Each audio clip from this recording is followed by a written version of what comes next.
Hello সবাইকে, কেমন আছেন সবাই? আজকে এক রান্না নিয়ে চলে আসলাম। আজকে করব সোয়াবিনের তরকারি।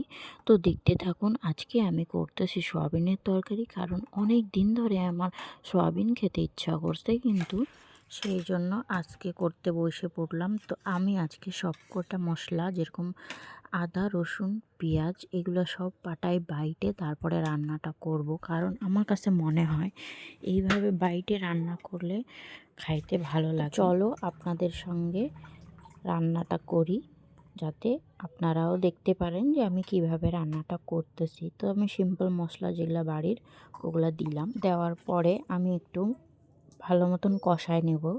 এরপরে আমি দিয়ে দেবো সয়াবিন, কারণ সয়াবিন আমি প্যাকেটের ইউজ করছি, যেটা আমাদের বাড়ির দোকানে যেটা থাকে সেটি নর্মাল ছোট ছোট সয়াবিনগুলো।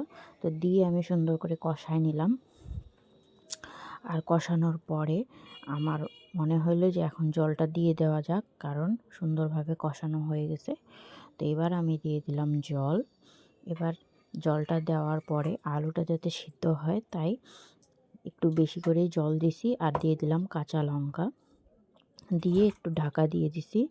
এবার উঠায় দেখতে হবে 5 মিনিট পর যে আমার রান্নাটা হয়েছে কিনা। তো দেখার পরে আমার মনে হলো যে আর একটু হবে। তো আমি এখন আর ঢাকনা দিই নাই, এখন খোলাই একটু রান্না করে নেব। তো খোলাই একটু জাল করার পরে এই হলো আমার রান্না। তো টাটা, সবাই ভালো থাকবেন, সুন্দর